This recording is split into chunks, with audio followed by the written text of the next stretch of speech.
What's going on? My name is Dustin Smith, better known as Bones, and welcome to BonesyTV, where today we're doing a 3-month review of the TRUE L12.2. Let's get into it.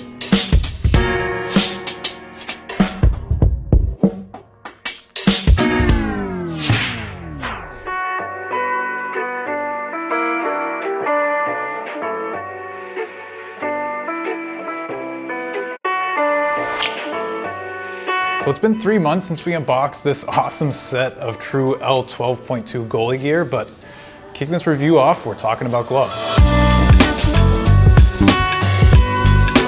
So I'm not gonna spend too much time talking about the glove and blocker, mostly because I went with the same specs as my 20.1. With the blocker, I stuck with a straight finger protection and open cuff and kept the Nash material on the palm. But getting the catch glove, I kind of wanted to try a 580 break, but decided to stick with the 590 break. But I did change things up a little bit with the skate lace pocket, and I went with the Pro Palm instead of the Pro Palm Extra, and I have been very impressed with the level of protection that I've gotten, as well as the closure right out of the box. That's gonna about do it for the gloves. After 3 months, I've been very happy with both the glove and the blocker. And the quality is everything you would expect coming out of the Fave factory, and I feel like I have the specs pretty dialed in at this point, but I do want to try the 580 break at some point, but for the time being, the 590 just feels like home. But getting into the pads, I went with a 34 plus 2.5, and when it comes to sizing, these pads fit absolutely perfectly. I also went with my usual single inner and outer break, but instead of going with a soft core like I've done in the past with my E-Flex pads, I decided to stick with a stiff core like I have on my 20.1. I also went with a stiff boot as opposed to my typical deep ultra soft boot I used to get on my E-Flex pads, but I'll talk more on the stiffness of the boot a little bit later. Moving on to the knee zone, I went with my typical recessed, no outer knee wrap for the added area for my RXS knee guards. Which, by the way, if you want an updated review on those, I thought about doing a quick little 1-minute review, but if that's something you're interested, let me know in the comments below. But one of the great things about this pad is just how light it is.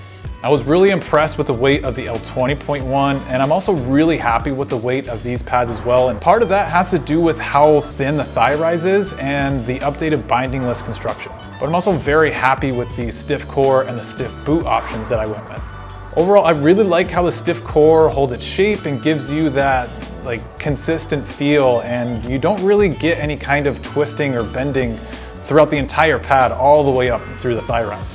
So, when I'm dropping into the butterfly, I really do get a great seal, and the pad does a great job holding its shape when pucks hit the top of the thigh rise.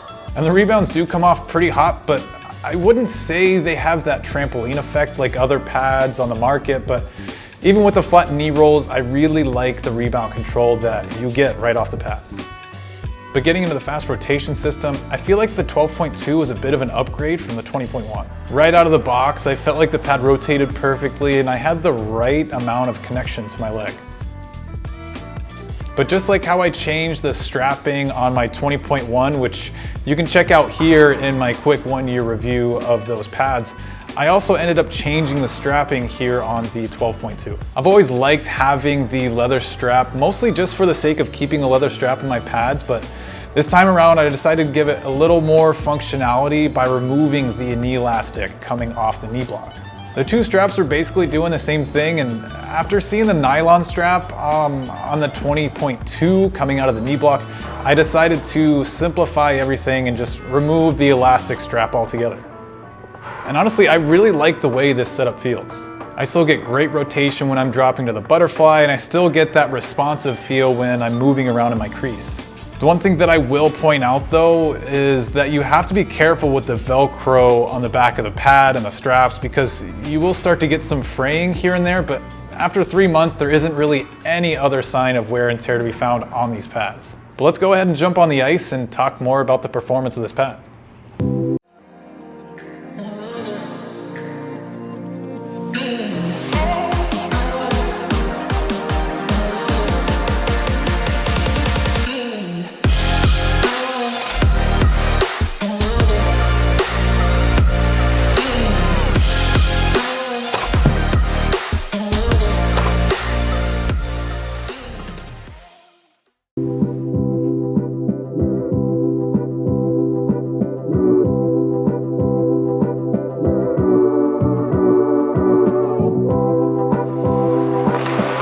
So like I said earlier, the seal that I get from the stiff core has been awesome.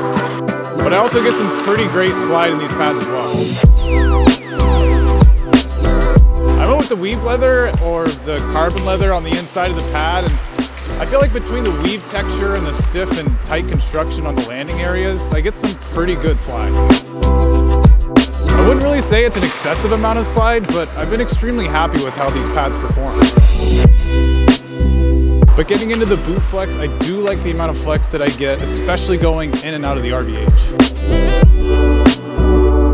I went with a stiff boot option, but whatever density you decided to go with, you still get the same amount of flex regardless of what you choose. And I've really been liking the consistent feel and rebound control that I've gotten out of the stiff boot. There aren't really a lot of negative things that I can say about these pads. The only thing I can think to mention is the gap that you get at the thigh rise when you're in the RVH, but when it comes to performance, I haven't had any issues with the separation.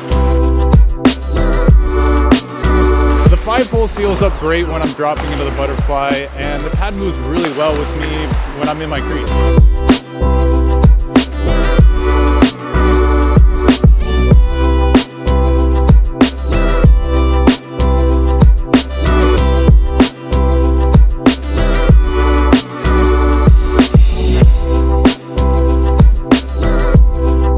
Overall, I can easily say this has been one of my favorite sets of pads I've had so far. I absolutely love the look of this set, from the colorway to the use of both the weave and regular leather textures. The fit of the pad is absolutely spot on, which makes them super comfortable, and I personally can't ask for much more when it comes to performance in a set of gear. But that's gonna about do it for this 3-month review. I considered doing a comparison video between the 20.1 and the 12.1 to the 12.2, so let me know if that's something you're interested in, but let me know what you think about the 12.2 in the comments below. Please don't forget to subscribe, and as always, we'll see you around.